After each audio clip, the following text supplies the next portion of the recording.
या खुर्च्यांबद्दल मला आता सांग. ही जादूची खुर्ची असं तू का म्हणतोस? जादूची खुर्ची अशी आहे बिकॉज 8वी 9वीत आपण असल्यापासून सायन्स प्रोजेक्टमध्ये आपण सायन्स प्रोजेक्टच्या नावाखाली आपण पवनचक्क्या चालवल्यात. रिलेशनशिप प्रॉब्लेम्स आहेत. बरोबर. मुलांना रात्रीची झोप लागत नाही. बरोबर. आणि हे जे रिलेशनशिप मध्ये मुलं असतात ना, त्यांचे प्रॉब्लेम्स काय आहेत? माझी गर्लफ्रेंड दुसऱ्या मुलाशी बोलते. बरोबर बरोबर बरोबर बरोबर बरोबर बरोबर बरोबर बरोबर. भले कविता पाठ नसावी, पण रॅप पाठ असलं. 4 MB 5 MB गाणं डाउनलोड व्हायला 1-1 तास जायचा. जेनझी कार्पेट खालून वायर गेली, परत तिथे जाऊन वेगळ्याच मशीनला जोडली की तो करतो काय, तो त्या लायकीचा आहे की नाही. 5 कोटी 50 कोटी लाईफस्टाईल सेम आहे. आणि ग्रोईंग फेजच्या 2 वर्ष मी लॉस मेकिंग ट्रेडर होतो. त्यासाठी आपण दुसरं काय ऍडिक्शन ठेवू नये. क्रॅक करायचा होता कोड की नक्की काय आहे ट्रेडिंग. घर बनवायचं स्वप्न आपण घेऊन आलेलं आहे आणि आता घरी जायचं सुद्धा स्वप्नच राहिलेलं आहे. लोक माझ्या आजूबाजूला काय बोलतायत मला काहीच माहिती नसायचं. आता कंडिशन अशी होती की मला काही करून घरी जायचं होतं, पण मी हे बघितलं आहे की मुलांवरती थोडंसं बिअर प्रेशर थोडंसं जास्त राहतं, कारण का त्यांना अनसक्सेसफुल होऊन चालत नाही. 10 मिनिटात मी कासला पोहोचतो, 20 मिनिटात मी महाबळेश्वरला पोहोचतो. नशिबान आहोत करे आपण. तारारारा सुप्रा. So hello guys, welcome to our YouTube channel Wall Street Marathi. आणि आज आपण या चॅनलवरती पॉडकास्ट शूट करणार आहे. सो फर्स्ट एपिसोड आहे आपल्या पॉडकास्टचा आणि आपल्याकडे गेस्ट आलेले आहेत mister Shardul Bajare. So Shardul, welcome to the podcast.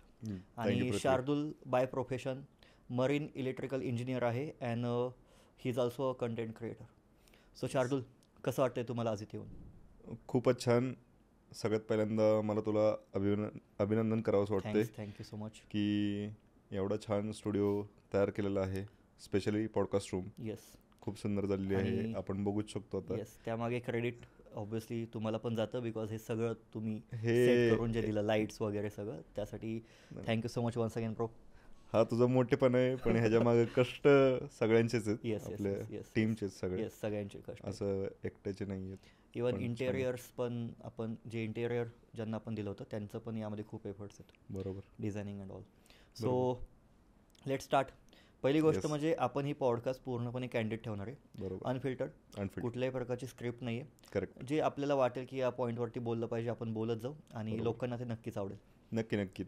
मला तर 100% गॅरंटी आहे की जेवढा आपण अनफिल्टर्ड हा ठेवू, तेवढं ते वर्क. येस हसत खेळत एकदम. सो शार्दुल, येस, तुझा एक्सपिरियन्स सांग यार. तू मरीन इलेक्ट्रिकल इंजिनियर आहे. येस. Y electrical specifically?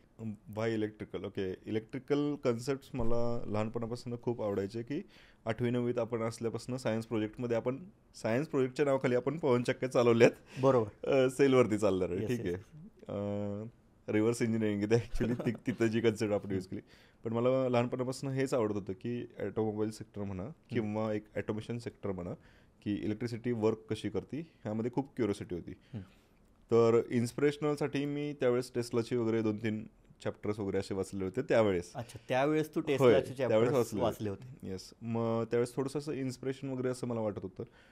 मग तेवढ्यासाठी मी इलेक्ट्रिकल फील्ड हे वर्क कसं होतं बेसिकपासून ते मला शिकायचंच होतं. प्लस आमचा फॅमिली बिझनेस सुद्धा इलेक्ट्रिकलमध्ये होता, त्यामुळे ते एक आपण म्हणू शकतो की एक थोडंसं अट्रॅक्शन मला आधीपासून होतं एक टेक्निकल फील्डबद्दल. मग त्यामुळे मी इलेक्ट्रिकल फील्ड हेच चूज करायचं ठरवलं. आता मर्चंट नेव्हीमध्ये इलेक्ट्रिकल ऑफिसर म्हणून मी आत्ता जॉब करतो.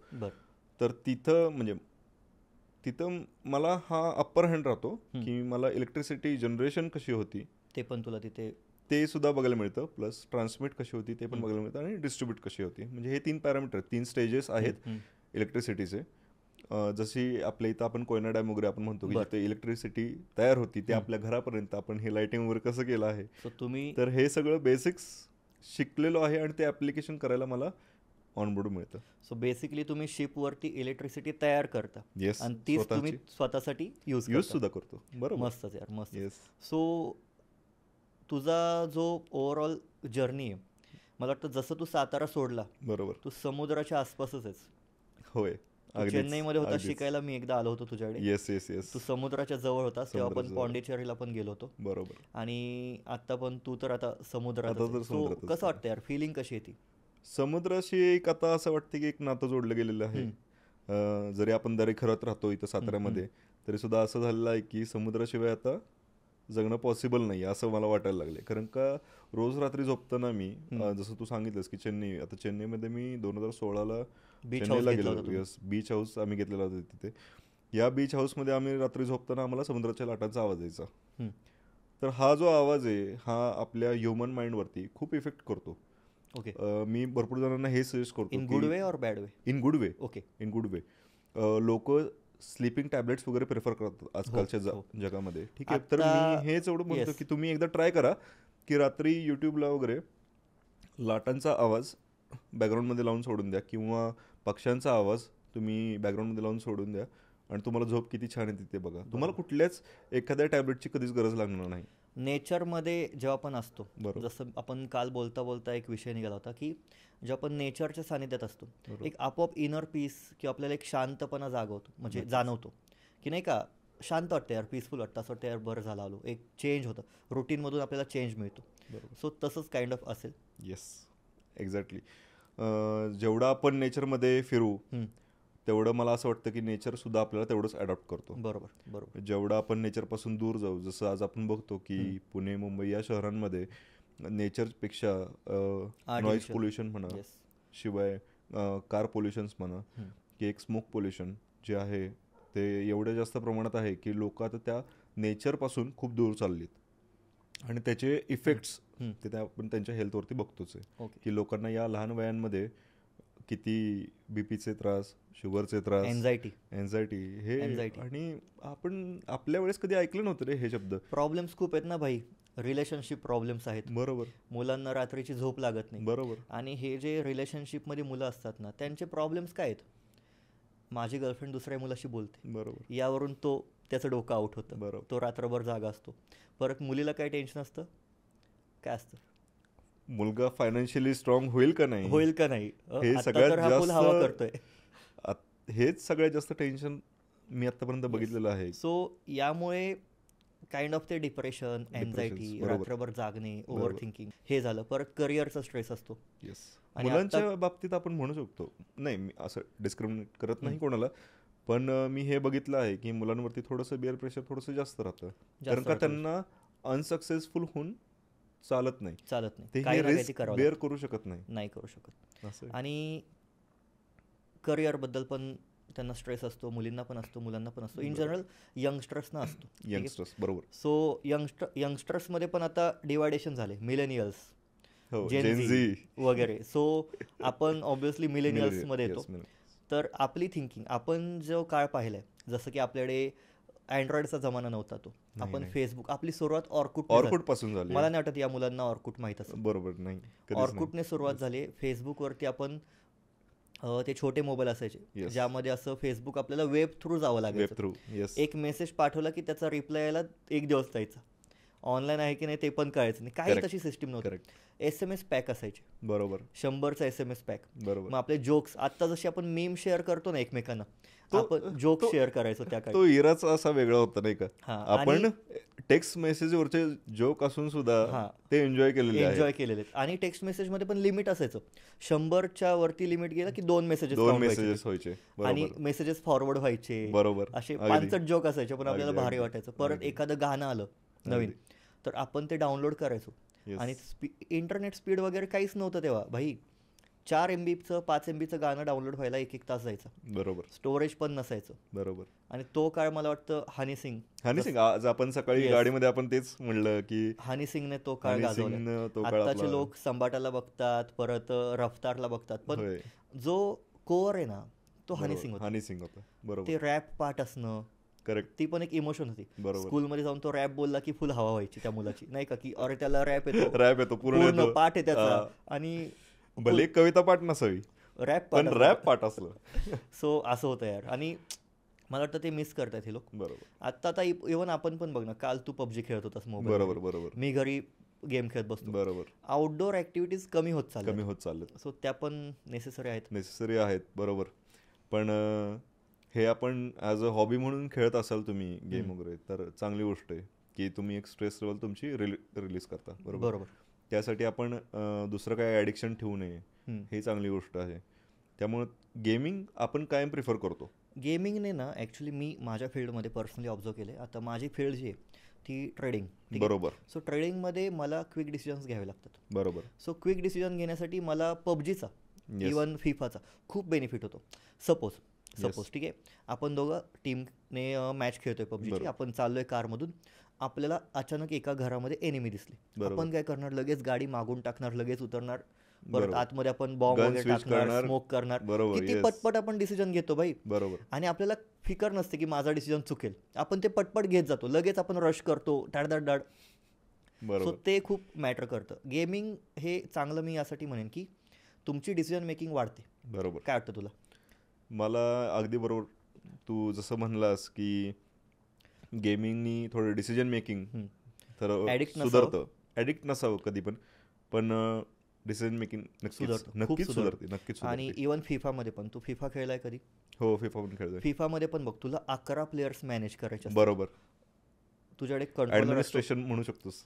तुला 11 प्लेयर मॅनेज करायचे. भाई कुठला प्लेअर कुठे येणार, कधी तो डिफेन्स करणार, गोलकीपर कुठे जाणार, इतकं डिसिजन मेकिंग वाढतं. आणि या सर्व गेम्स ज्या आहेत ना त्या एकमेकांसोबत आहेत, मल्टीप्लेअर आहेत. म्हणजे आपल्या ऑपोजिटमध्ये पण एखादा माणूसच असणार आहे. सो त्याचा IQ वर्सेस तुमचा IQ, त्याची डिसिजन मेकिंग वर्सेस तुमची डिसिजन मेकिंग, जो चांगला तो जिंकला. करेक्ट. सो मला असं वाटतं यार, गेम्स मुलांनी खेळल्या पाहिजे. नक्कीच खेळल्या पाहिजे. तुला काय वाटतं? म्हणजे अजून तुम्ही, मला वाटते मिनी मिलिशिया. ओके, तर मला हे सांगावंसं आता नक्कीच वाटेल की ठीक आहे, आम्ही म्हणजे आपल्याकडे जेव्हापासून स्मार्टफोन आले की आपण गॅलेक्सी पॉप पासून वगैरे चालू केले असतात. अजून पण तू मिनी मिलिशिया खेळतो? आपला ग्रुप सगळे पोरं. सो माझे जवळजवळ एक 10 ते 12 जण मित्र आहेत जे आम्ही डेली भेटतो. साताऱ्यात असले की भेटणारच. देवेकर असतो, आमिर असतो, आशिष असतो, भरपूर म्हणजे मिनी मिलिशिया डेली भेटणारे असे मित्र आहेत. तर आम्ही अजून सुद्धा मिनी मिलिशिया खेळतो. अजून सुद्धा की मोबाईलवरती एकाचा हॉटस्पॉट चालू करायचा. मी तेवढ्यासाठी 2 फोन आहेत माझ्याकडे, की एक आपला नॉर्मल यूजसाठी आणि एक फक्त मिनी मिलिशियासाठी. फक्त मिनी मिलिशियासाठी, बाकी काही नाही. तुम्ही प्रो झाला असेल आता? प्रो आहे सगळे. आता कसं होतं, आता कधी कधी काय होतं की माझे एखादे मित्र, ठीक आहे, आम्ही कुठेतरी जातो भेटायला वगैरे, तर काही मुलं खेळत असतात मिनी मिलिशिया. अजून आम्ही म्हणतो की आम्ही खेळू करे सोबत तुमच्या. ते मला काय म्हणतात, तुम्हाला खेळायला येतं का, तरच खेळा. बरं, आम्ही ठीक आहे म्हणतो, आम्ही थोडंफार येतं आम्हाला खेळायला, घ्या गेममध्ये जसं घेतलं किंवा ते पुढचे गेम परत आमच्यावर कधीच खेळत नाहीत. अशी एवढ्या लेवलला चांगली खेळतात मुलं आता. पण चांगलं आहे अरे, ते असावं. ते एक रिझन आहे तुम्ही सगळे सोबत असण्याचं. मित्र सोबत असावेत आणि मित्रांसोबत असलेले क्षण हे तुम्हाला एका, बरोबर आहे, परत नाहीत मिळणार. आणि मला हे वाटतं की हे एक मेंटली सॅटिस्फॅक्शन मिळतं तुम्हाला, की रिलीफ येतो एक प्रकारचा. येस, तुम्हाला कुठल्या मेडिसिनकडे तो घेऊन जाणार नाही कधीच. मित्रांसोबत टाइम स्पेंड केला की यार, आता इव्हन मी या पॉडकास्टवरती पण सुरुवात मित्रांपासून का करतो, बिकॉज माझ्यासाठी पण नवीन फील्ड आहे यार. सो मला थोडंसं कम्फर्टेबल, मला माहिती आहे माझे मित्रच करू शकतो. बरोबर. आणि इव्हन जेव्हा मी यूट्यूब चॅनलची सुरुवात केली होती, तेव्हा पण माझा एक मित्र आहे निर्मल, आणि तू. सो निर्मलने मला सांगितलं होतं की तू स्टार्ट करणं खूप महत्त्वाचं. मी आज पण बोललो की नाही, आपण स्टार्ट करू. सो स्टार्ट करणं खूप महत्त्वाचं आहे. भले तुमची स्टार्टिंग कशी असू दे, तुमची day by day video quality, audio quality, confidence सगळं हळूहळू वाढत जाईल. बरोबर. परत सेटअपमध्ये टेक्निकल हेल्प तू केलेली, मला मोटिवेशन मला त्या भावाने दिलेलं. सो मला वाटतं यानंतर गेस्ट तोच असेल. बरोबर. आणि माझा हाच प्लॅन आहे की मित्रांसोबत करायची सुरुवात, आणि नंतर मग आपण बिझनेसमॅन, फायनान्स इन्फ्लुएन्सर्स, परत जे क्रिएटर्स आहेत, जे व्हॅल्यू ॲड करतात लोकांच्या लाईफमध्ये, त्यांना आपण घेऊन यायचं. त्यांच्यासोबत अशा रँडम गप्पा गोष्टी तासभर मारायच्या, 1-2 तास. मला वाटतं की 1-2 तास रँडम गप्पा जरी मारल्या ना अशा लोकांसोबत, तरी आउटपुट जो येणार आहे त्यातून नक्कीच काही ना काहीतरी व्हॅल्यू ॲड होईल प्रत्येकाच्या लाईफमध्ये. मला ह्याच्यावरूनच तुला हे सांगायचं आहे की डेअरिंग केलं पाहिजे. रिस्क घेतो इश्की. खूप फेमस डायलॉग, तुझ्या फील्ड मधल्या एका वेब सिरीज त्या सिरीज पासून भाई सगळे ट्रेडिंगची सुरुवात कधी झाली, हर्षद मेहताची सिरीज येण्याआधी ट्रेडिंगमध्ये कोणी नव्हतं. जशी ती सिरीज आली आणि तो पीक पिरियड लॉकडाऊनचा, कोणीच काही करत नव्हतं, तिथून जी सुरुवात झाली, स्टॉक मार्केट म्हणजे आता घरोघरी पोहोचलंय. नंबर ऑफ राईट वेने पोहोचलं, अकाउंट्स वाज इन्क्रीज बाय 70%. खूप जास्त. आणि राईट वेने पोहोचणं महत्वाचं आहे. सो फायनान्स याबद्दल तुला काय बोलावं वाटतं? फायनान्स बद्दल मला ऍक्च्युली या पॉडकास्टमध्ये तुला विचारायचं होतं. ठीक आहे, माझे इंस्टाग्रामवरती आपण फॉलोअर्स जर का म्हणलं तर मराठी फॉलोअर्स छान आहेत. Yes yes yes. जे मला सारखे प्रश्न विचारत असतात की सर तुम्ही फायनान्स तुमचे कसे मॅनेज करता, किंवा तुम्ही मर्चंट नेव्हीमध्ये तुमची सॅलरीज किती आहेत, तुम्ही फंड्स कसे मॅनेज करता. लोकांना मर्चंट नेव्हीबद्दल एवढं माहिती आहे की पगार स्केल थोडे चांगले आहेत, हेवी आहेत. सो हेवी नाही, चांगले म्हणू शकतो आपण. प्रत्येक पॉडकास्टमध्ये एक विचारला जाणारा प्रश्न, थोडंसं ब्रेक करतो तुझा मोमेंटम. किती कमवतोस तू? किती कमवतो? डायरेक्ट फिगर नकोय आपल्याला, त्या टाईपचा होय. एवढे आयफोन घेऊ शकतो, तेवढे आयफोन घेऊ शकतो. आयफोन? हा, महिन्याला तू किती आयफोन घेऊ शकतो? 4 आयफोन घेऊ शकतो महिन्याला. कुठले?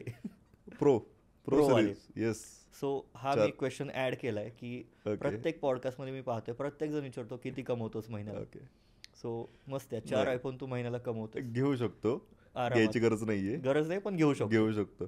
पण सिको वॉच किती घेऊ शकतो तू महिन्याला? सिको वॉचेस भरपूर. अरे सिको यार डिपेंड. सिको खूप छान कलेक्शन्स आहेत. सिको मी तुला एक दाखवलं होतं बघ, सिकोचे वॉचेस मॉडिफाय पण खूप छान पद्धती. हो. ती घड्याळांमधली रॉयल एनफील्ड बिझनेस मॉडेल पण मला खूप आवडलं. ती घड्याळांमधली थार खूप अरे लोकांना माहित नाहीये. लोकांना वाटतं की रोलेक्स ऍक्च्युली खूप बेस्ट वॉच म्हणून मानलं जातं. रोलेक्स बेस्ट वॉच म्हणून नाही, रोलेक्स ॲज अ ज्वेलरी म्हणून तुम्ही घालू शकता. ज्वेलरी म्हणून मेनसाठी. त्यांची ॲक्युरसी पण चांगली. ॲक्युरसीसाठी वर्ल्ड वॉर 2 नंतर माझे भाऊजी, त्यांना खूप चांगलं नॉलेज आहे वॉचेसबद्दल. त्यांनी पण मला सांगितलेलं होतं. म्हणजे त्यानंतरच मी थोडंसं सर्च केलं की सिकोबद्दल. तर त्यावेळेस त्यांनी मला सांगितलं की ॲक्च्युली सिको ही ॲक्युरसीसाठी खूप फेमस होती आधीपासूनच. आता पण आहे. जॅपनीज मेड आहे. आणि जॅपनीज मेड आपण जवळपास आयटम सगळे हे चांगलेच बघतो. ओके.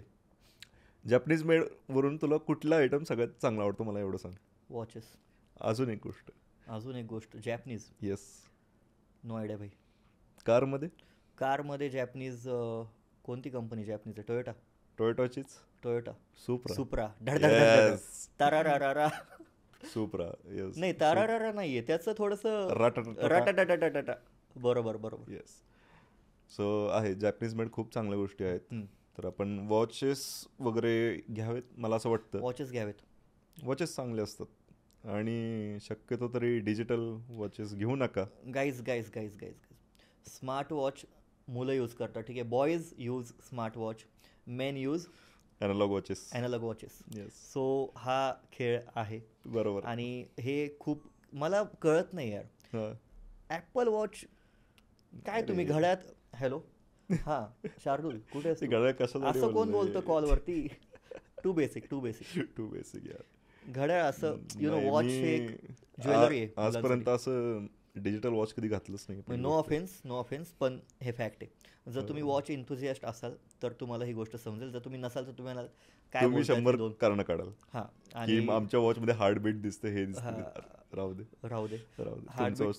आता टेक बर्नरने एक वॉच लॉन्च केली, लेयर्स. येस. तर ते वॉच जरी आपण या माईकला जरी रोटेट हे केलं असतं ना, ओके, वेअर, याचे पण हार्टबीट दाखवले असते. हा, सो तो एक झालेली controversy take community. Image wash वगैरे करणं चालू आहे त्याचं सध्या आता.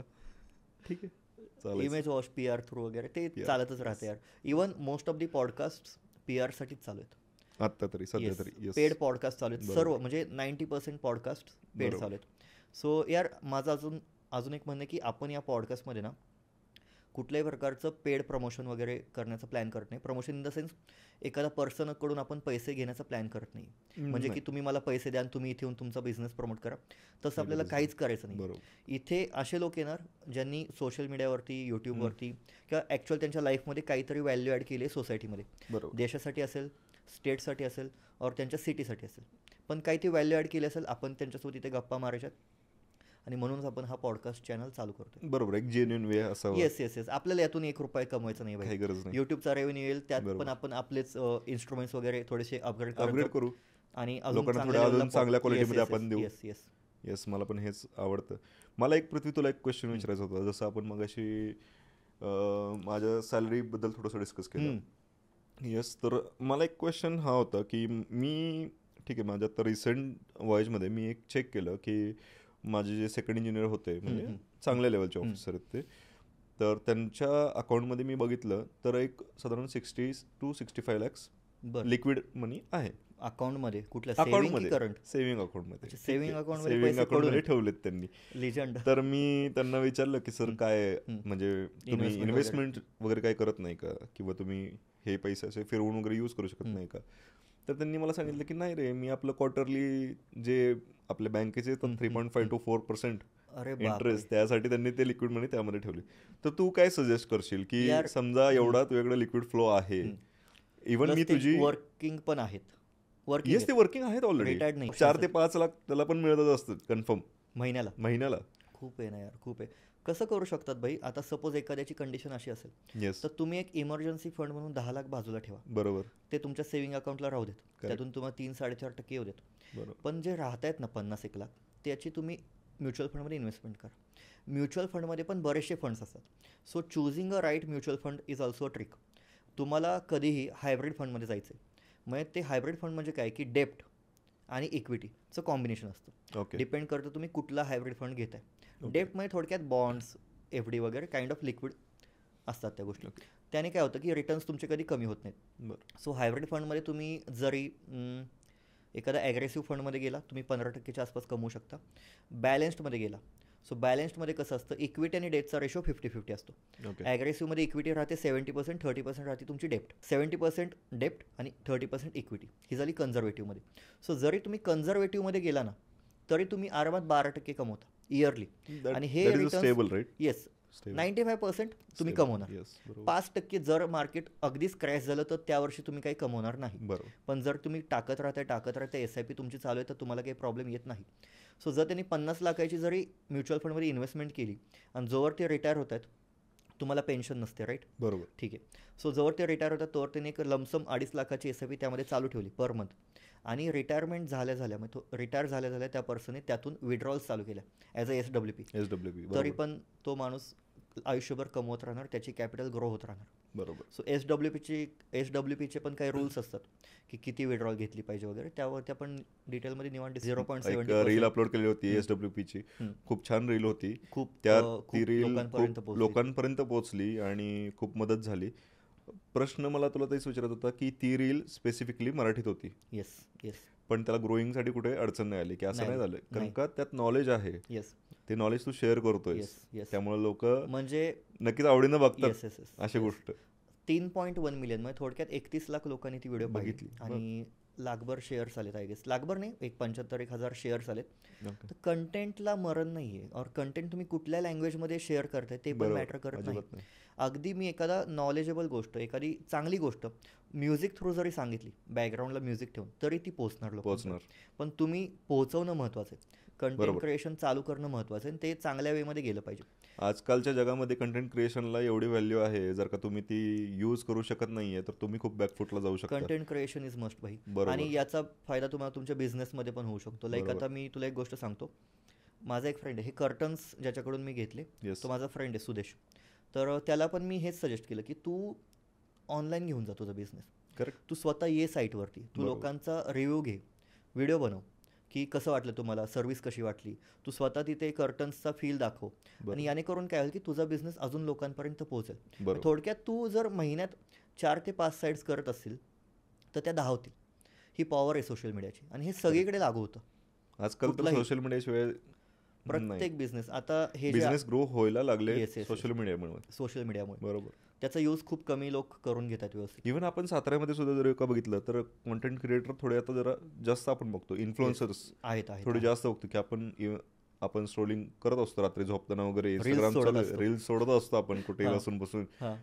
तर आपण बघतो की चहाचं चालू केलंय किंवा बर्गर चालू केलेत, हे ब्रेकफास्ट आपण आपल्याला नवीन त्यावर करतात की आपल्याला पण कधी कधी माहिती नसतं. बरोबर. त्यापैकी आपला अजून एक फ्रेंड आहे यश. येस. सो यश पण येणार आहे लवकरच. यश नक्कीच करायची गरज नाहीये.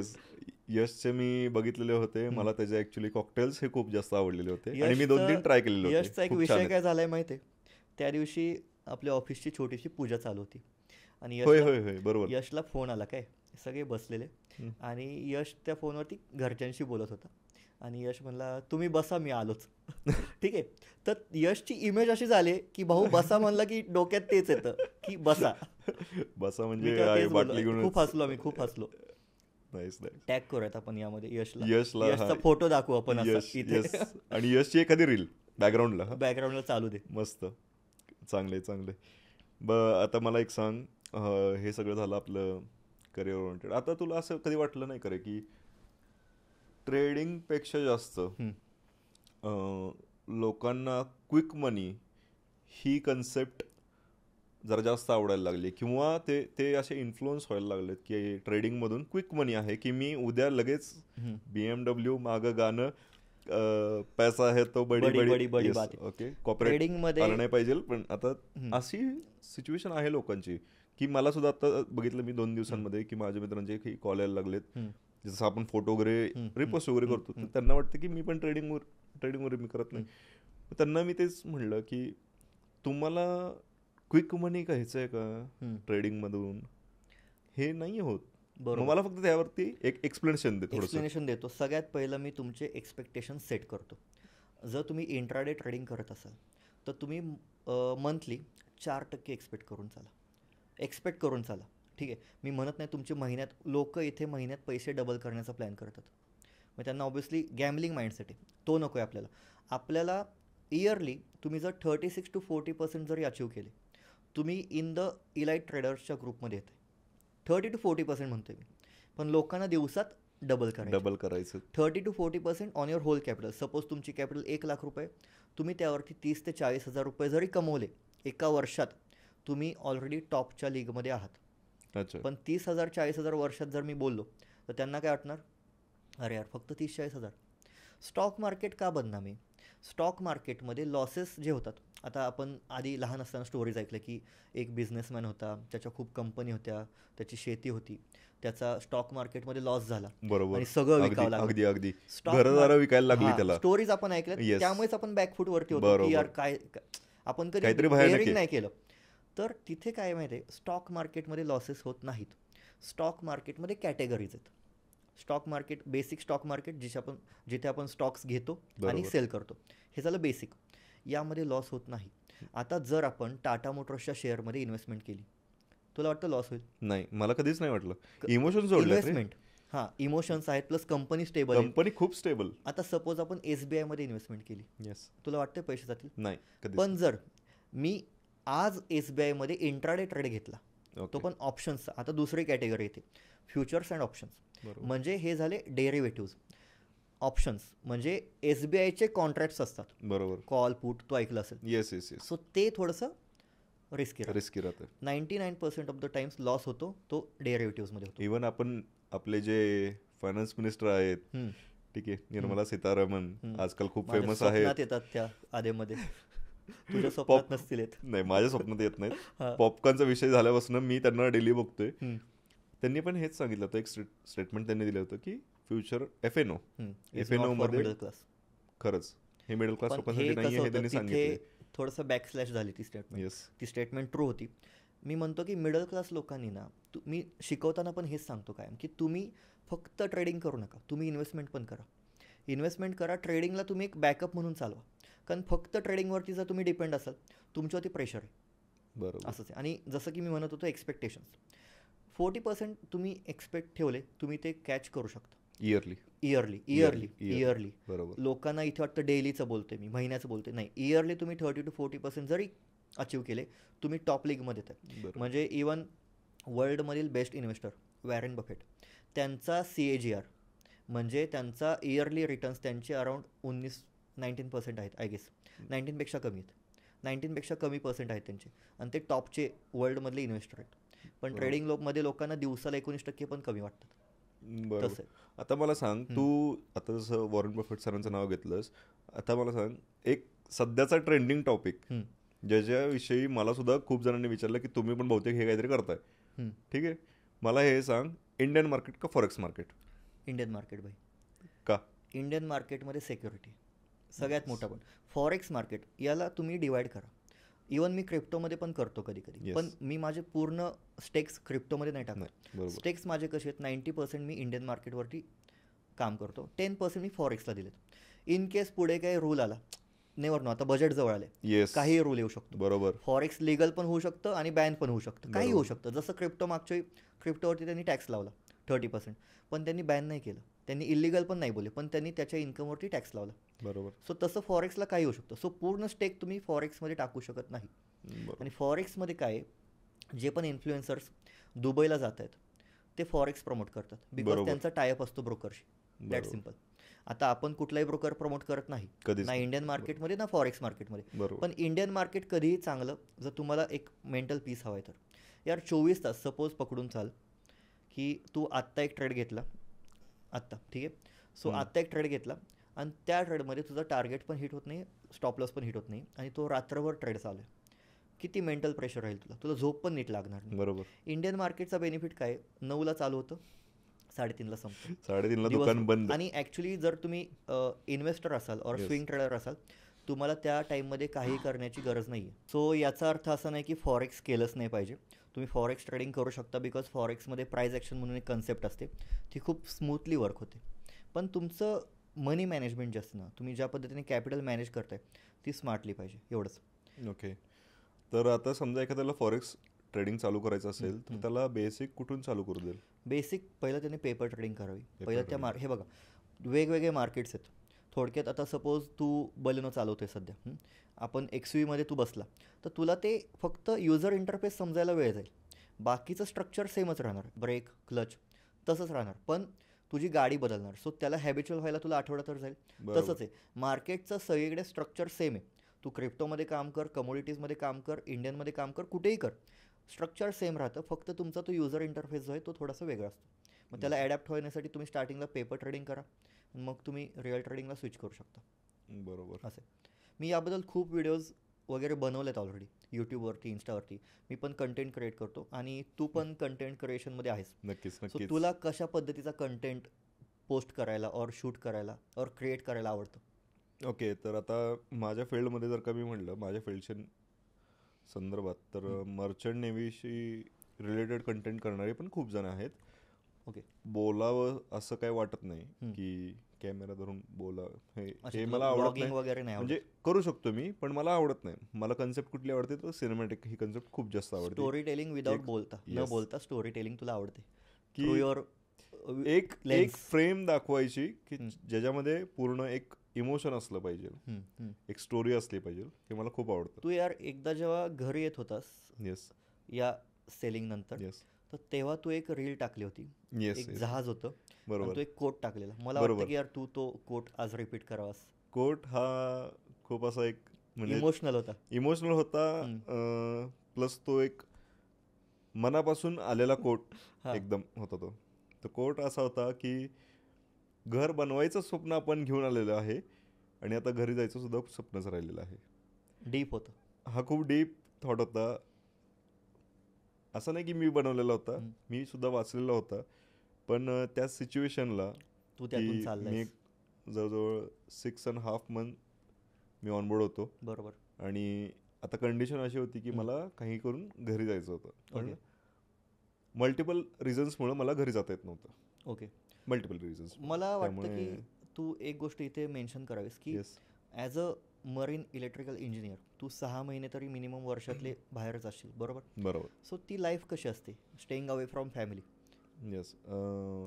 मर्चंट नेव्हीची लाईफ हा मला खूप कॉमन विचारला जाणारा प्रश्न आहे, कारण का हे करिअर थोडंसं आपल्या फील्डमध्ये नाही आहे. म्हणजे मराठी लोकांमध्ये हे करिअर खूप कमी जण चूज करतात. ओके.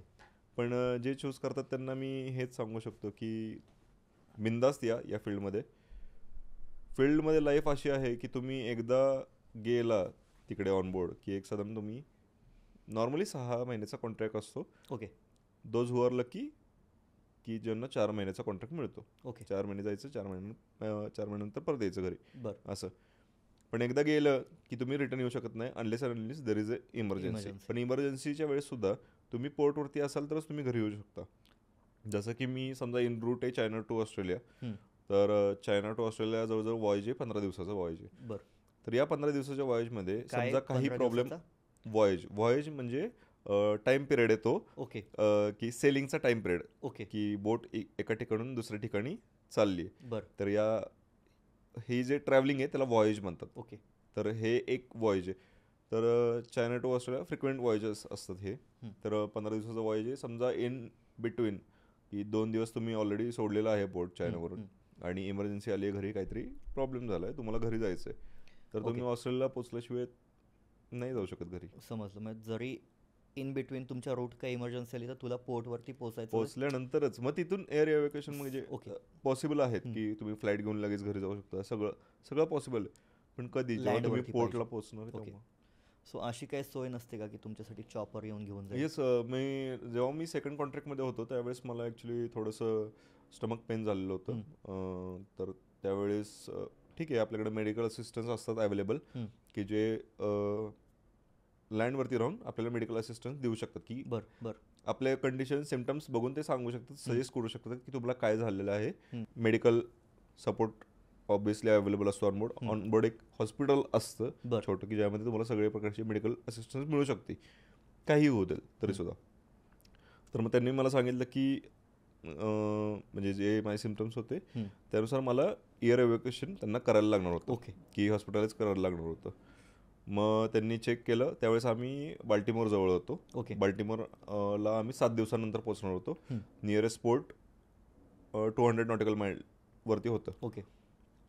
तर फास्ट डिसिजन खूप झाले. जवळजवळ अर्ध्या तासांमध्ये कन्फर्मेशन आलं की एअर एव्हॅक्युएशन आपण प्रोसेस करूया. मॉर्फिन दिलेलं होतं मला, पण मॉर्फिन दिल्यानंतर जवळजवळ 15-20 मिनिटानंतर मला खूप बरं वाटायला लागलं. ओके, मी एवढं ओके झालो की मी नॉर्मली बोलू शकत होतो, सगळं करू शकत होतं, इथपर्यंत आलेलं होतं सगळं.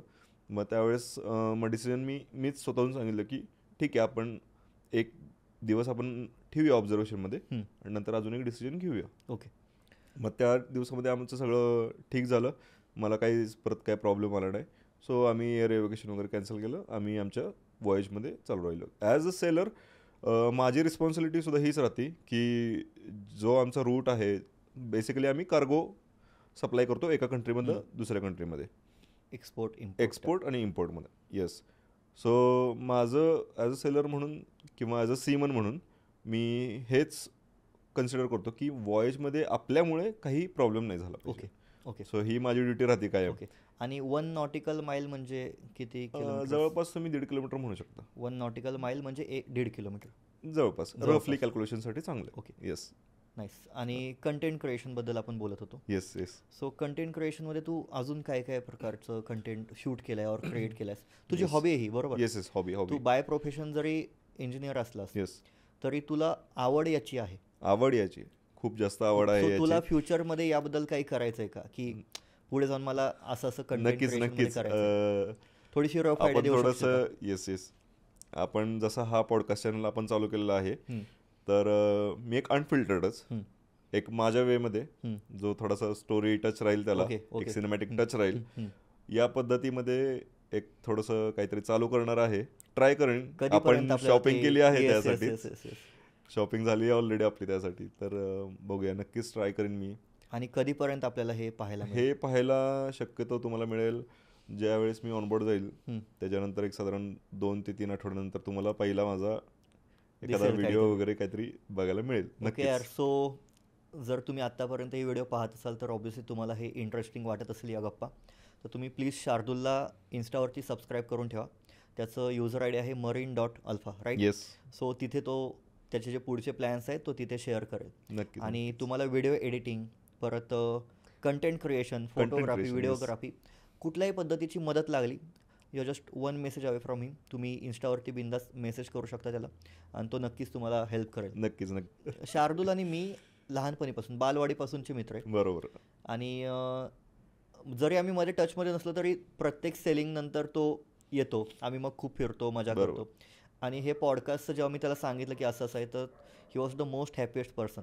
नवीन काहीतरी हटके काहीतरी करतोय. सो तो पण मला बोलला की यार मस्त. हे शिकणं आपलं म्हणजे आवडतं आपल्याला, हे की आपण भलेही आपल्याकडे काय प्रोफेशन नाही, हे आपलं नाहीचं काय, पण हे लाइटनिंग कसं करायचं, कॅमेरा अँगल कसे करायचे, लेन्सेस कोणते यूज करायचे, काय हे शिकत प्रत्येक वेळेस अपग्रेड होत राहते. मग तुझ्या पॉडकास्टच्यामुळे सुद्धा मला काही काही नवीन गोष्टी शिकायला मिळाल्या.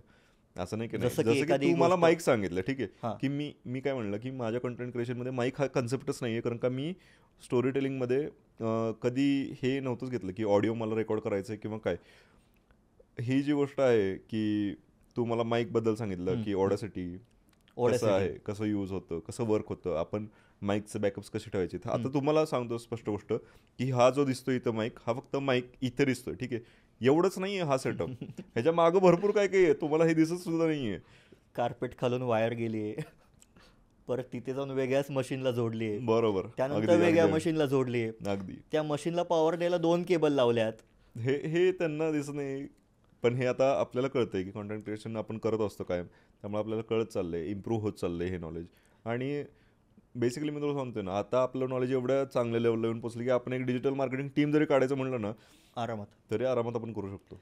आणि गाईज, मला अजून एक गोष्ट मेन्शन करायची, ही पॉडकास्ट जी शूट होते, तर आम्ही कालसुद्धा एक पॉडकास्ट शूट केली बरोबर. आणि जसं की शार्दूल बोलला, आम्हाला यातलं काहीच नॉलेज नाही आहे, ठीक आहे. आम्ही एकदम नवीन, आम्हाला इंटरेस्ट आहे पण आम्हाला नॉलेज नाही, न्यू बीज. तर आम्ही काल 1-1.5 तासाचा पॉडकास्ट शूट केला आणि 1-1.5 तासाचा पॉडकास्ट इतका छान झालेला भाई, माझा तो फर्स्ट आणि फेवरेट पॉडकास्ट, बेस्ट. मला ते अजून आठवतंय. तर त्याची एक व्हिडिओ फाईल करप्ट झाली पूर्ण, म्हणजे आम्ही 1.5 तास बसून पॉडकास्ट शूट केला आणि जेव्हा मी उठलो आणि आम्ही खूप खुश होतो की यार किती भारी झालं, मस्त झालं. आणि जेव्हा मी पाहिलं तर ती फाईल पूर्णपणे करप्ट होती, व्हिडिओ फाईल. तर ऑडिओ फाईल शिल्लक आहे, तर आपण ती ऑडिओ फाईल स्पॉटिफायवरती अपलोड करतोय नक्कीच. आणि ती पॉडकास्टपासून आपण ऑडिओ पॉडकास्टमध्ये सुद्धा एंट्री करण्याचा प्लॅन केलाय. नक्कीच जे होतं ते चांगल्यासाठी होतं. सो ही आयडिया आपल्याला आधी नव्हती, पण ही आयडिया आपल्याला आली. पण तो पॉडकास्ट मस्त होता यार, म्हणजे छान होता. आणि पहिला, आणि मग आम्ही ठरवलं की दुसरा पॉडकास्ट लगेच उद्या करायचा, आणि आम्ही इथे बसलोय जादूच्या खुर्चीवरती. या खुर्च्यांबद्दल मला आता सांग, ही जादूची खुर्ची असं तू का म्हणतो? जादूची खुर्ची अशी आहे बिकॉज ह्या ज्या पॉडकास्टच्या चेअर्स आहेत ना, मी ज्या चेअर चूज करणार होतो, मी कमीत कमी 200 खुर्च्यांवरती बसले. बापरे. कमीत कमी. मी सातारा, पुणे, मुंबई सगळे फर्निचर मॉल्स, शॉप्स पालथे घातले, आणि जेव्हा मी या खुर्चीवरती बसलो ना, तर मला एक यार काय माहिती कॉन्फिडन्स आला आतूनच. हँडची, आता तू स्वतःकडेच बघ, तुझं हँड बरोबर पोश्चरमध्ये आहे, तू मांडी घालून बसलाय, लिटरली टेकून बसलायस, रिलॅक्स आहे. आणि इथे बसलं ना या खुर्चीवर की माणूस आपोआप बोलायला लागतो. बरोबर. त्याच्या डोक्यात जरी नसला तो बोलायला सुरुवात करतो, म्हणून मी यांना जादूच्या खुर्च्या म्हणतो. बरोबर. आणि एक चांगली गोष्ट हीच ना की आपण या पॉडकास्टची जी थीम ठरवली आहे, म्हणजे स्पेसिफिकली तू आणि तुझ्या टीमनं जे ठरवलं आहे की आपण अनफिल्टर्ड सगळं ठेवायचं, बरोबर.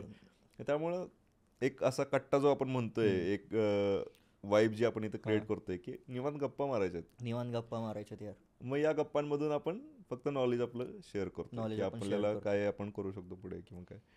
मला एक सांग पृथ्वी, तू आता सातारामध्ये आता किती वर्ष झालं आहेस? मी सातारामध्ये आहे 2018 पासून. तुला कधी असं का नाही वाटलं की तू पुण्याला, मुंबईला शिफ्ट व्हावं? नाही वाटलं, कारण का आपल्या वेळेस तुला माहिती ना, ते एक क्रेज होतं की लोक साताऱ्यातून 12th करायचे, 12th पर्यंत साताऱ्यात थांबायचे आणि 12th नंतर डायरेक्ट डिग्रीसाठी वगैरे. माझं शिक्षण वगैरे पुण्यात झालं, मला पण क्रेज होता पुण्याचा. पण मी जो बिझनेस टाकला होता साताऱ्यात, पहिला माझं हॉटेल होतं, त्यानंतर मी ट्रान्सपोर्ट बिझनेस केला, मी त्यानंतर फूड ट्रक चालवले, परत मी जिममध्ये मला आवड होती, परत मी चेन्नईमध्ये तुझ्यासोबत आलो होतो, आपण मेन्स फिजिक्सची कॉम्पिटिशन पण दिली होती, आणि गिटार, मला खूप साऱ्या हॉबीज होत्या, फोटोग्राफी वगैरे. पण मला त्या सगळ्या हॉबीज करताना असं प्लेसचं कधी हे नव्हतं. हॉटेल सोडलं तर बाकी सगळ्याला प्लेसचा फ्रीडम होता. त्यानंतर आता जेव्हा मी साताऱ्यात आहे ना, मला बरेच जण म्हणतात की तुला बाहेर कुठे सेटल व्हायचं का, तर मला तशी पर्सनली नीड नाही जाणवली. बरोबर. माझं घर इथे आहे, माझं ऑफिस इथे आहे, आणि सगळ्या गोष्टी मला मिळत आहेत. साताऱ्यात राहून पण माझ्या सगळ्या नीड्स पूर्ण होत आहेत. बरोबर. आणि मी कमवतो व्यवस्थित, मला वाटतं की मी सेटल आहे, मला फॅमिली आहे, सो मला ते स्थलांतर नाही करायचे. आणि येस, माझा बिझनेस असा आहे की मी कुठूनही करू शकतो, बरोबर. पण मला इथे कम्फर्टेबल वाटतं यार. 10 मिनिटात मी कासला पोचतो, 20 मिनिटात मी महाबळेश्वरला पोचतो. नशिबवान आहोत का रे आपण? नशिबवाने भाई, आपण साताऱ्यात आहे ते नशिबवाने भाई. रिटायर होऊन लोक इकडे येतात, 10 मिनिटात आपण कास, आपल्या घरापासून तर 10 मिनिटात कास येतात. बरोबर. पठार डायरेक्ट, जे पठार बघायला लोक खूप लांबून येतात सुट्टी काढून, त्यांना लॉंग विकेंड मिळाला ते पठार बघायला येतात, कास पठार. बरोबर. आपण ते असं बघतो, आपण तिथे चहा प्यायला जातो, महाबळेश्वरला आपण या वेळेला जायच्या ऐवजी या वेळेला गेलं महाबळेश्वर 20 मिनिट 25 मिनिटमध्ये महाबळेश्वरला पोहोचतो. अजून काय पाहिजे यार. नाही आणि मला आवडतं नेचर, त्यामुळे मला इथे कम्फर्टेबल वाटतं. मला ते ट्रॅफिक, त्या उंच उंच बिल्डिंग्स मला नाहीत आवडत. नेचर वाईब्स आपल्याला खूप छान मिळालेले आहेत आणि ते अगदी आपल्या हक्कीच्या अंतरावरती आहेत. येस. आणि रोज आपण त्याचा अनुभव घेतोच की, आणि लोक पण आपल्या स्टोऱ्या बघतच असतात. येस. फॉलो करतच असतात आणि सांगतच असतात की आज सर तुम्ही इकडे दिसलाय, आज तिकडे दिसलाय. मला ते खूप बरोबर मी हे ऑब्झर्व केलंय. येस. तर आता हे सगळं झालं आपलं सोशल मीडिया लाईफ वगैरे त्याच्याबद्दल. तू मला पर्सनल लेवलवरती सांग की पर्सनल लाईफबद्दल तुझ्या एक गोष्ट मला तुला विचारायची अशी होती की जेव्हा तू ट्रेडिंग करतोयस तेव्हा तुला कधी असं वाटलं का, ट्रेडिंग म्हणजे स्पेसिफिकली की एक रिस्क तू तुझ्या मॅनेज करतोयस, तर हे जे रिस्क मॅनेजमेंट तुझं आहे ह्याचा तुझ्या पर्सनल लाईफवरती कधी इम्पॅक्ट पडलाय का? मी कंटिन्युअस म्हणजे आत्ता नाही, जेव्हा माझी सुरुवात होती, जेव्हा मी ग्रोईंग फेजमध्ये होतो आणि ग्रोईंग फेजच्या आधी 2 वर्ष मी लॉस मेकिंग ट्रेडर होतो. सो 2 वर्ष ते, त्यानंतर माझी ग्रोईंग फेज, आता मी स्टेबल आहे. सो त्यामध्ये मला क्रॅक करायचा होता कोड की नक्की काय आहे ट्रेडिंग. बरोबर. कारण प्रत्येकजण स्ट्रॅटेजी करत होता. सो मी एक स्ट्रॅटेजी शोधत होतो. नंतर एका पॉईंटला मला कळालं की यार स्ट्रॅटेजीचा गेमच नाही आहे, सगळा गेम तुमच्या सायकोलॉजीचा आहे. बरोबर. आता सोशल मीडियावरती आपण बघतो की लोक आहेत ना, ही माझी स्ट्रॅटेजी आहे, मी ही बॅक टेस्ट केलेली आहे आणि ह्यातनं तुम्हाला एवढा प्रॉफिट होईल, हेच मी बघतोय. बॅक टेस्टिंगमध्ये प्रत्येक स्ट्रॅटेजी हिरो असते. फ्रंट टेस्टिंग महत्त्वाचं आहे. तुम्ही ती स्ट्रॅटेजी लाईव्ह मार्केटमध्ये घेऊन जा. बॅक टेस्टिंगमध्ये एखाद्या स्ट्रॅटेजीने तुम्हाला $100 किंवा ₹1000 कमवून दिले असतील. रिअलमध्ये तुम्ही ते ₹1000 जो मूव आहे, अर्ध्या तासाचा मूव असेल पकडून चाल, एंट्री हे तुझं टार्गेट, हा ₹1000 मूव आहे, तेवढा वेळ तू त्या ट्रेडमध्ये थांबणार आहेस का, हे मॅटर करतं. सो तिथे येते ट्रेड मॅनेजमेंट. म्हणजे ट्रेड घेतल्यानंतर जी मॅनेजमेंट चालू होती त्याला म्हणतात ट्रेड मॅनेजमेंट. त्याच्यासाठी पाहिजे सायकोलॉजी स्ट्रॉंग, माइंडसेट व्यवस्थित. सो असे पर्सनल लाईफमध्ये डिस्टर्बन्स असं येत नाही, पण कॅल्क्युलेशन्स डोक्यात चालू असायचे आधी, कंटिन्यू डोक्यात कॅल्क्युलेशन चालू असायचे.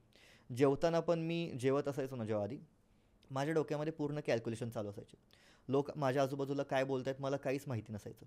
कंटिन्यू तेच की हां, जर मी आता हे केलं तर असं होईल, जर मी ते केलं तर तसं होईल. कंटिन्यू ट्रेडिंगबद्दलच विचार असायचे, कंटिन्यू तेच विचार असायचे. सो आता मी कसं केलं की माझा ट्रेड संपला, मी त्याबद्दल विचारच करत नाही की उद्या मार्केटमध्ये काय होणार आहे, काय करू मी उद्या कुठला सेटअप कॅरी करू. सो मी ओव्हर थिंकिंग बंद करून टाकले. त्यामुळे आता मला काय पर्सनल लाईफमध्ये प्रॉब्लेम येत नाही.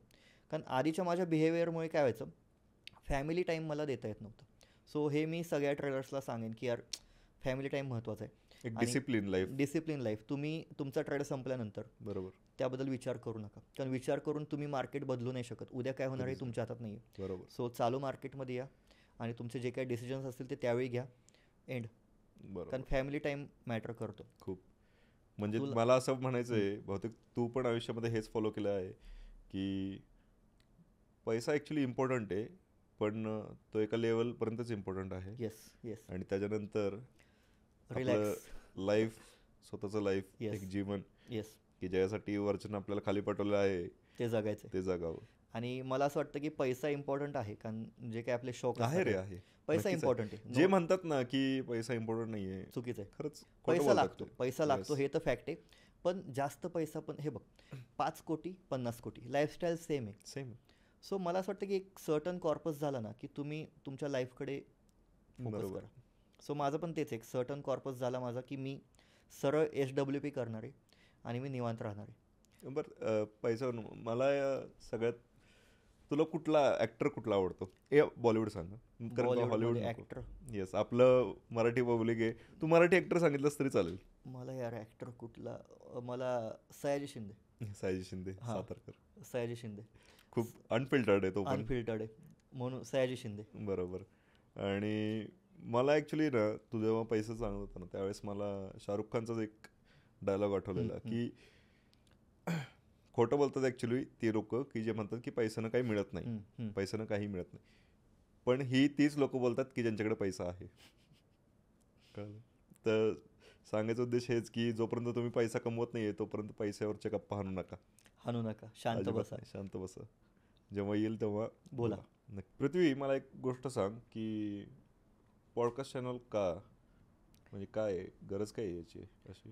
यार म्हणजे पॉडकास्ट चॅनल का माहिती आहे का, बिकॉज मला ना थोडंसं लोकांपर्यंत पोहोचायचं होतं आणि माझ्याकडे माझ्या टचमध्ये असे बरेच लोक आहेत ज्यांचं जेव्हा मी त्यांच्याशी बोलतो ना, मला वाटतं की यार ही गोष्ट मी सगळ्यांना का नाही सांगू शकत. सो मी पॉडकास्ट चॅनल चालू केलं. ओके. आणि यूट्यूबवरती पण मला आवड आहे. मला यूट्यूब चॅनल चालू ठेवायचं होतं. माझा ऑलरेडी एक चॅनल आहे आणि त्याच चॅनलवरती मी ही सिरीज चालू करतो आहे. कारण की पॉडकास्टमधून मला असं वाटतं की पॉडकास्ट हा एक असा मॉडेम आहे किंवा मीडियम आहे ज्यामधून तुम्ही मास लोकांपर्यंत पोहोचू शकता. शॉर्ट फॉर्मॅटमध्ये पण तुम्ही पोहोचू शकता आणि इवन यूट्यूबच्या फॉर्मॅटमध्ये पण तुम्ही पोहोचू शकता.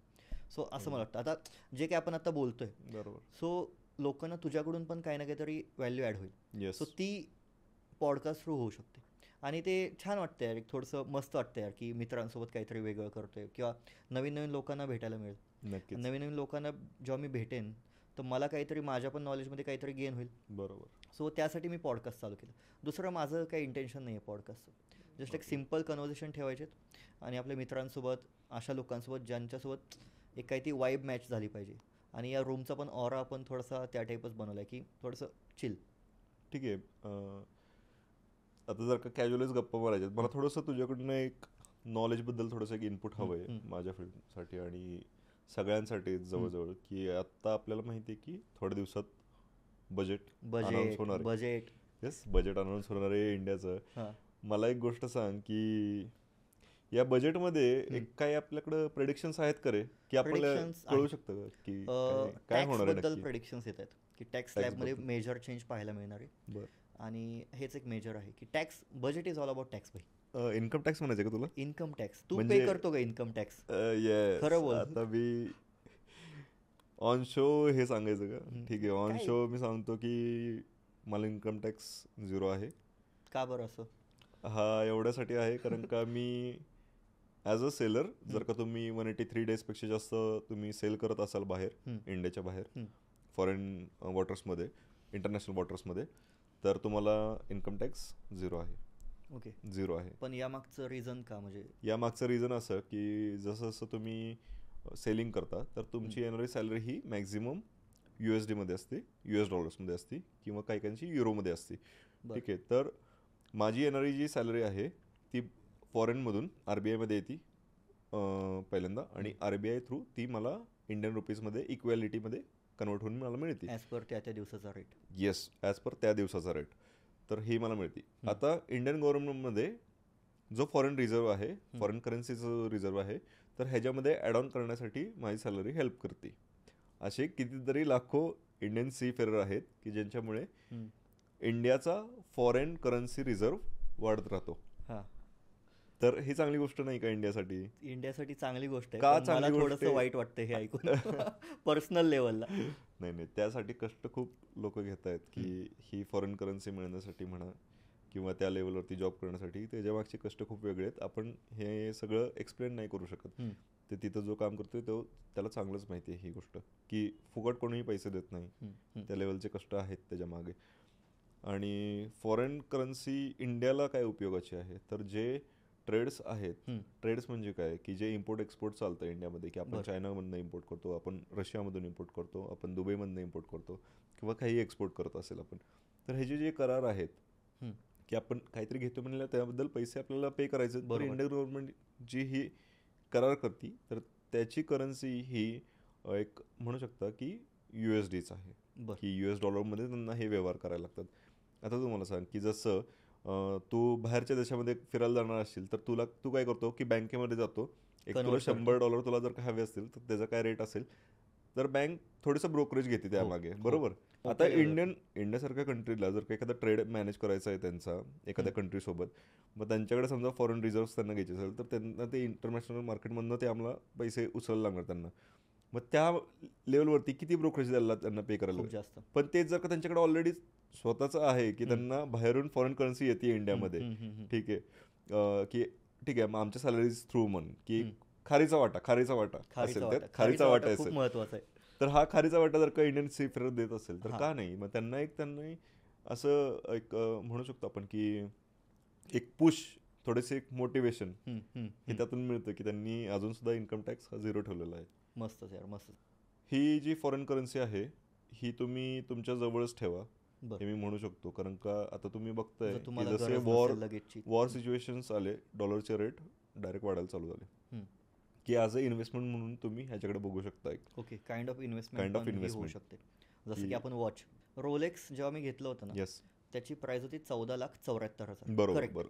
बरोबर मी घेतलं आठवड्याभराने येस 15% वाढली. बरोबर. आता तू एक्झॅक्ट मॉडेल रोलेक्सच्या वेबसाईटवरती जा, date just Yes. 41 mm, fluted bezel yes आणि गोल्डन डायल विथ डायमंड्स.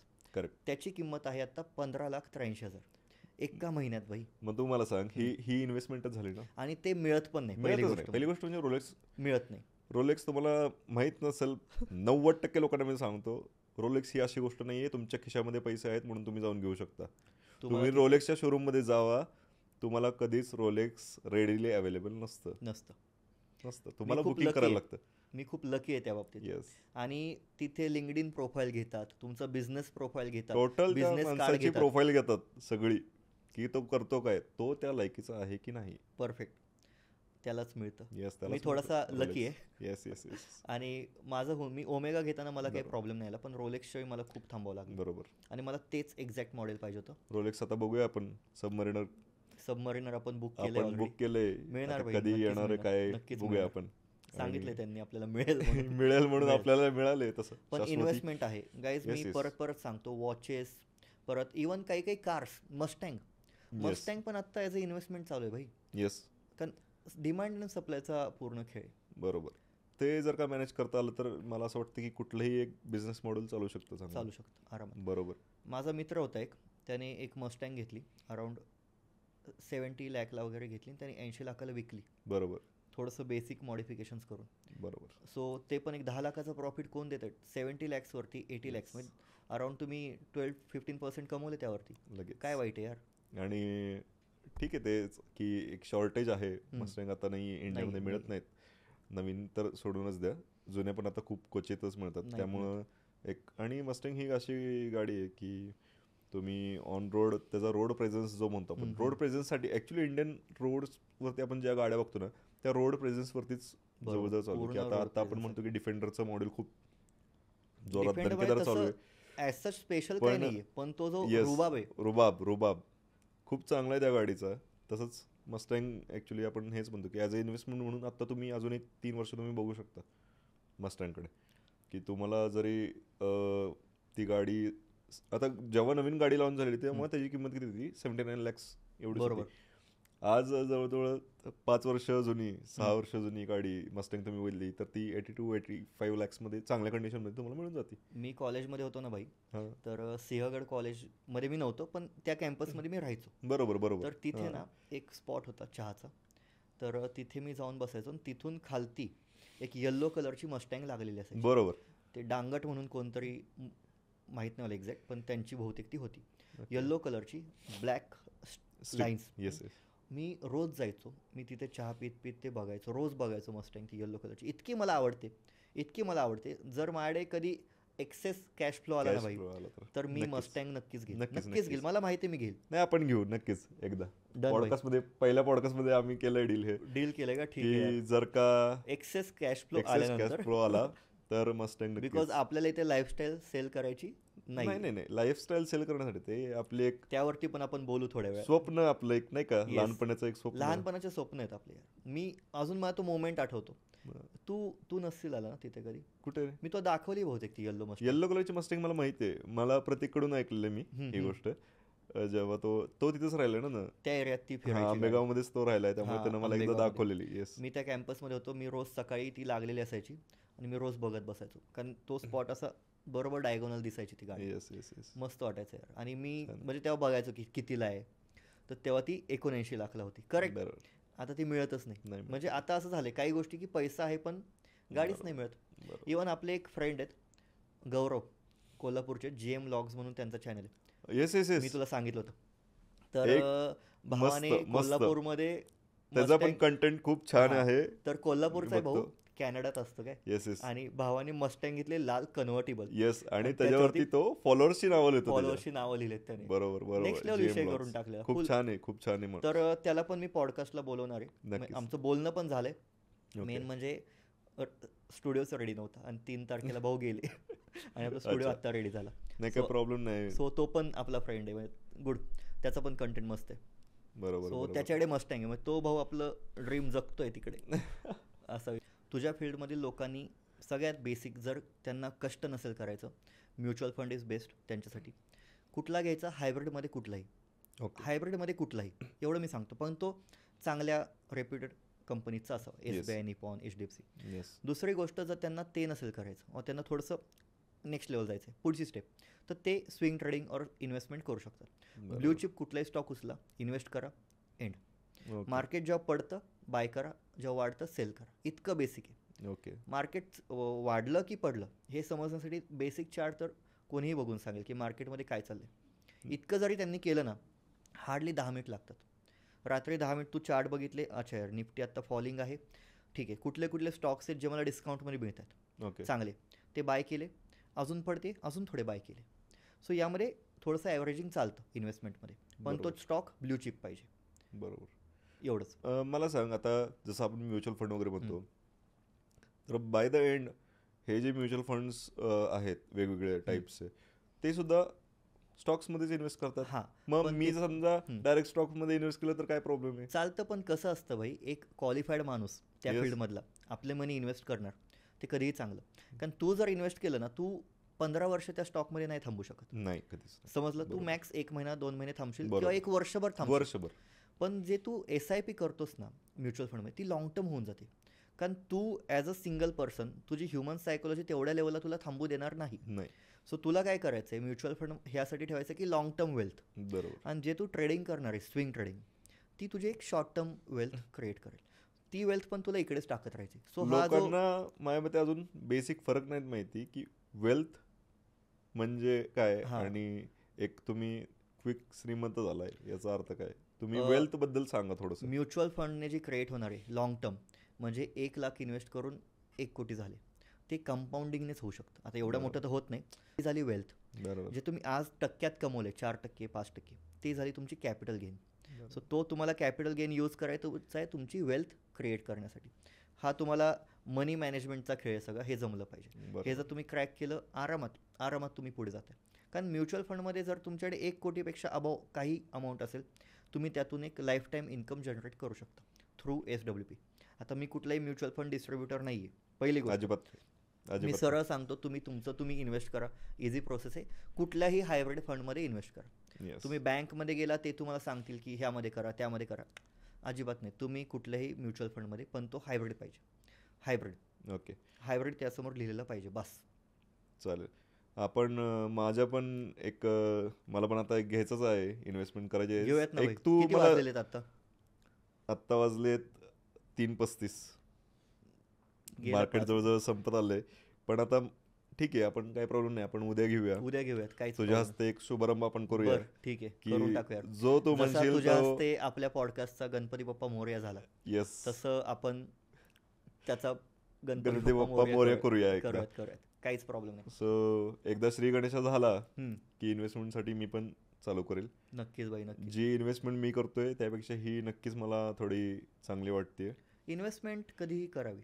हे बघ कसं आहे माहिती आहे का, तुझा कॅश फ्लो वाढत जाईल भविष्यात, तसं तू 10% तुझी इन्व्हेस्टमेंट पण वाढवत राहा. येस, नक्कीच. ते खूप फायद्याचं राहील तुला. नक्कीच. वेगवेगळ्या प्रकारच्या इन्व्हेस्टमेंट असणं हे चांगलं आहे आणि हे करतच राहा. कारण 2 गोष्टी असतात, स्टार्ट अर्ली और स्टार्ट बिग. येस.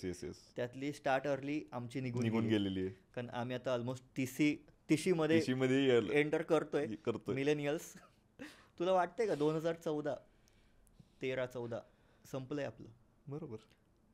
म्हणजे 10 वर्ष झाली 2015ला. बरोबर. जेव्हा आपण कॉलेजमध्ये होतो, त्याला 10 वर्ष होऊन गेली. असं आहे. आता स्टार्ट बिग करायची वेळ आली आहे. स्टार्ट बिग करावं लागणार आहे. पण जे यंग आहेत, जर तुम्ही पॉडकास्ट ही पाहत असाल और एखाद्या रील थ्रू ही व्हिडिओ पाहत असाल, तर तुम्ही 5,000 का होईना, 10,000 का होईना, तुम्ही SIP चालू करा. कारण तुम्ही जेव्हा आमच्या एजचं असाल, तुमच्याकडे आरामात एक चांगला कॉर्पस असेल ज्यामधून तुम्ही तुमचे ड्रीम्स कम्प्लीट करू शकता. पृथ्वी, मला एक सांग, आता स्टॉक्स मी पण इन्व्हेस्ट करतो, पण कधी कधी मला पॉसिबलच नाही रे यार. ती कधी चार्ट बघणार, कसं काय, तिकडे कामामध्ये बिझी आहे हे. तर मी समजा आता टाइम मॅनेजमेंट माझ्याकडे थोडीशी शॉर्टेज असतं त्याचं, की टाईमचं शॉर्टेज असतो. तर हे करू शकतो का रे मी, की माझा समजा पोर्टफोलिओ मी तुला दिला किंवा कोणाला तरी मॅनेज करायला दिला किंवा कोणाला अजून करायला. नाही भाई, कसं होतं हे बाहेर खूप चाललंय. अरे मैत्री यार आपली, असं नाही का? नाही तसं नाही, ते हे बाहेर खूप चाललंय की मित्र एखाद्याचा फंड घेतो ट्रेडिंगमध्ये, त्याला रिटर्न सांगतो की मी तो 10% देईल, 15% देईल महिन्याला. बरोबर. तर ते भाई वर्कआउट नाही होत. कुठलाच असा PMS सर्व्हिस वर्कआउट झालेली नाही आहे अनऑथोराइज्ड. कारण की जर मी तुझा फंड घेतला, तू मला 5 लाख दिले, बरोबर, मला तुला पर मंथ काही ना काही रिटर्न द्यायचं, बरोबर, सो माझ्यावरती एक प्रकारचं प्रेशर आलं, बरोबर. सो मी काहीतरी घाण करणारच. कारण जर माझ्या माइंडसेटवरती प्रेशर येते, मी काहीतरी घाण करणार. मी तुला एखाद्या महिन्यात देईल, दुसऱ्या महिन्यात देईल, तुझी पण लालच वाढेल. तू म्हणशील की यार मला 10% येतात, तू पुढच्या महिन्यात अजून 10 लाख देशील, माझं प्रेशर अजून वाढलं. समजतंय? कारण मला माझा प्रॉफिट मार्जिन त्यातूनच काढायचं आहे. सो हे जे काही चालू आहे ना बाहेर, मी तर म्हणेन की तुमचा फंड तुम्ही कोणाला देऊ नका आणि तुम्ही कोणाचा फंड घेऊ पण नका. कारण लोन घेऊन ट्रेडिंग करण्यासारखं होतं हे. बरोबर. आणि तुम्हाला दर महिन्याला हप्ते भरायचे, सो ते काही चांगलं नाही आहे.